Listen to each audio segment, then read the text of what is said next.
करिश्माई ताकत। एक शहर में अमीर सेठ रहता था जो बहुत फैक्ट्रियों का मालिक था। एक शाम अचानक उसे बहुत बेचैनी होने लगी। डॉक्टर को बुलाया गया, सारी जांचें करवा ली, लेकिन कुछ भी नहीं निकला। उसकी बेचैनी बढ़ती जा रही थी। उसे समझ में नहीं आ रहा था कि ये हो क्या रहा है। रात हुई तो नींद की गोलियां भी खा ली, लेकिन न नींद आने को तैयार और न ही बेचैनी कम होने का नाम ले रही थी। वो रात को उठकर 3 बजे घर के बगीचे में घूमने लगा। घूमते घूमते उसे लगा कि बाहर थोड़ा सा सुकून है, तो वह बाहर सड़क पर पैदल ही निकल पड़ा। चलते चलते हजारों विचार मन में चल रहे थे। अब वो घर से बहुत दूर निकल आया था और थकान की वजह से एक चबूतरे पर बैठ गया। इतने में एक कुत्ता आया और उसकी चप्पल उठाकर ले गया। सेठ ने देखा तो वह दूसरी चप्पल उठाकर कुत्ते के पीछे भागा।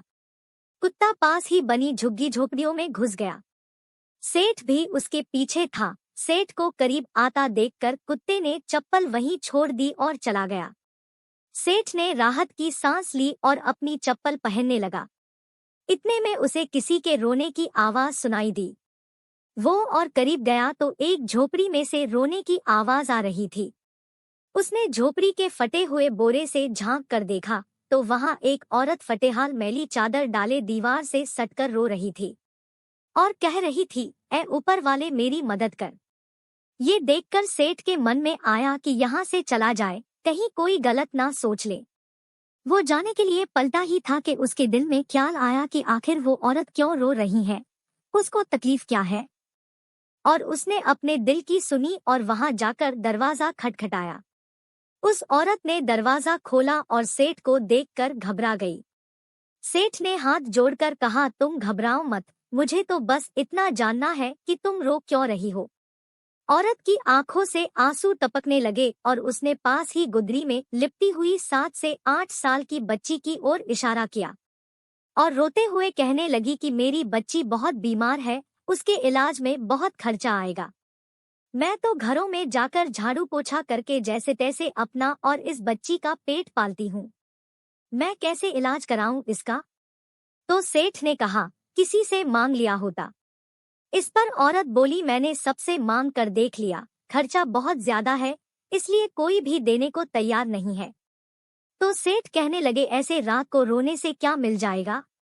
औरत ने कहा, कल एक बुजुर्ग यहाँ से गुजर रहे थे तो मैंने उनको अपनी परेशानी बताई तो उन्होंने कहा, बेटा तुम सुबह 4 बजे उठकर बोरी बिछाकर बैठ जाओ और रो रो कर अपने रब से मांगो। वो सबकी सुनता है तो तुम्हारी भी सुनेगा।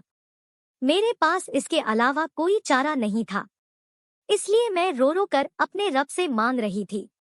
ये सब सुनकर सेठ का दिल पिघल गया और उसने तुरंत फोन लगाकर एम्बुलेंस बुलवाई और उस लड़की को एडमिट करवा दिया। डॉक्टर ने 1.5 लाख का खर्चा बताया तो सेठ ने कहा, पैसे की फिक्र न करो, जो भी खर्च होगा मैं दूंगा, आप बस इस बच्ची का इलाज करें।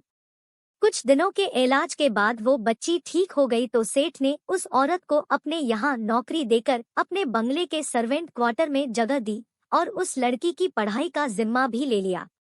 असल में सेठ कंजूस के साथ साथ नास्तिक भी था। अब उसके मन में सैकड़ों सवाल चल रहे थे। सेठ की बेचैनी तो उसी वक्त ही खत्म हो गई थी जब उसने एम्बुलेंस को बुलवाया था। अब वह यह सोच रहा था कि आखिर कौन सी करिश्माई ताकत है जो मुझे वहां तक खींच कर ले गई? क्या यही ईश्वर है? और यदि ये ईश्वर है तो सारा संसार आपस में धर्म जात पात के लिए क्यों लड़ रहा है? क्योंकि ना मैंने उस औरत की जात पूछी और ना ही ईश्वर ने जात पात देखी। बस ईश्वर ने तो उसका दर्द देखा और मुझे इतना घुमाकर उस तक पहुंचा दिया। सेठ को इतना सुकून जीवन में कभी भी नहीं मिला था और अब वो समझ चुका था कि समय समय पर ऐसे लोगों की मदद करते रहना चाहिए जो लाचार या बेबस है, क्योंकि ईश्वर इन्हीं के आसपास रहता है।